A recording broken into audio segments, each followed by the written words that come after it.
For those of you that may not know me or my work or my story, I was raised as a free-spirited kid in Southern California. But through the framing of the LDS Church, my parents were converts as teenagers, and in my mind and the mind of my siblings, the LDS Church was the way, the truth, and the light. I never fit into it. By the time I was a teenager and could dress myself, my heroes were musicians. Robert Smith, Morrissey, the New York Dolls, and you could tell.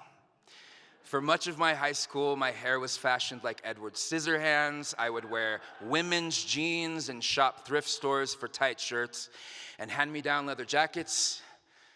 This sort of fashion was my sole expression. Music was my safe space, and I knew I could hide in the lyrics to my favorite songs. The culture of the late 90s and early 2000s that some would label freaks, punks, goths, alternative, that was me. But I also had a deep, deep spiritual connection to a higher power. And at that time, it was Heavenly Father and the language of Mormonism. I never fit into it. I just knew it had to be true. I also had a secret.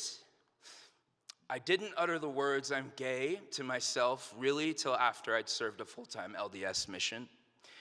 I knew I was. I knew of my deep attraction, my emotional connection to guys. For a lot of my teens and 20s, it felt like the secret I'd keep forever. It almost felt like mystique, and it's the wild things you do to survive your life when there isn't room in it to be yourself. You compartmentalize. You breathe, but you never quite enough to feel relief. You are tense. Your mind is always somewhere else. I felt often like I was observing the human condition, but often didn't feel it in my own body. Finding success in a career in music was my dream, and then I started living that dream. My wildest dreams came true, and yet there I was, still watching it, but not really living it. For some, and for someone receiving the Visibility Award, for someone that appeared so loud and colorful, my inner life was a mystery to almost everyone, my secret a truth to almost no one. Visibility where? I merged my lives and started on a path of healing in the fall of 2013, which led to publicly coming out in the pages of Rolling Stone magazine in 2014. There's some visibility for you. I don't often like to live in the energy and space that were my 2015 to 2018, but it's important to recount because pain and anger are real and valid and just as part of the human experience as love and joy.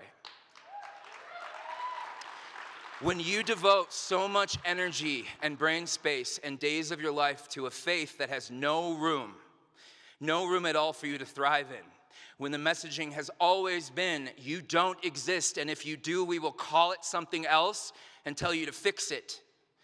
When you try and try and try, when you give up and acknowledge you couldn't cut it, but it's your fault and it's your sin.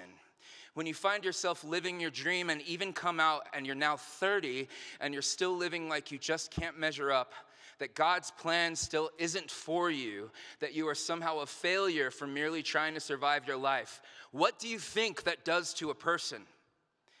The freedom I've felt in the last few years of my life as I've attempted to burn it all down and rebuild has been the adventure I was always seeking. The way I've allowed not only myself to get to know me, but my parents and my close friends and so many of you that are connected to the pain of a crisis of faith, that has been the reward of a lifetime. I need to thank my mother for choosing me.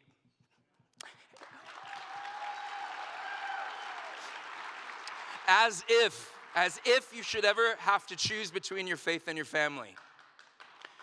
But Mother, you have chosen me. You've allowed me to flourish, even when you didn't know I felt I had a ceiling and I couldn't quite get through. I stand here today proudly letting you know that ceiling is busted wide open and I finally feel the sky's the limit. I would not have done it without my family, with the support of my family. I would not know the power of true love and acceptance without the experience of starting and doing Love Loud. It has been a joy of a lifetime to bring a message of hope to young queer kids of all different walks, shapes, and experiences.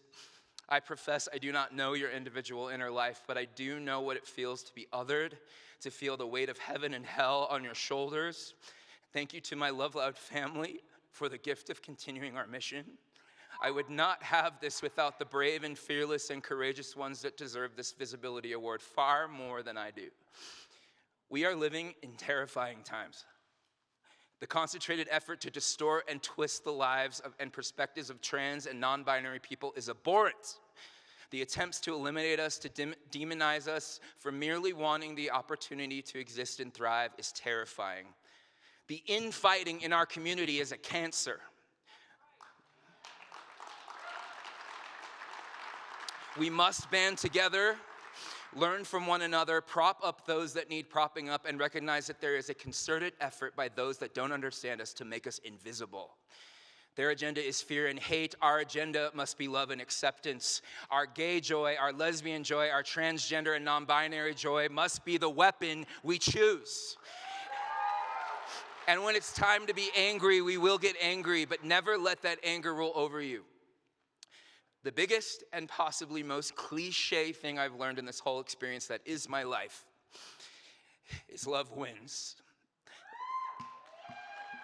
Love melts, love heals, love connects, love eradicates hate, and love triumphs. Thank you for letting me be seen tonight, to be visible, to cry with you, laugh with you, and a smile in front of my mom, because that's all she's ever wanted me to do. Love to all of you, and thank you so much.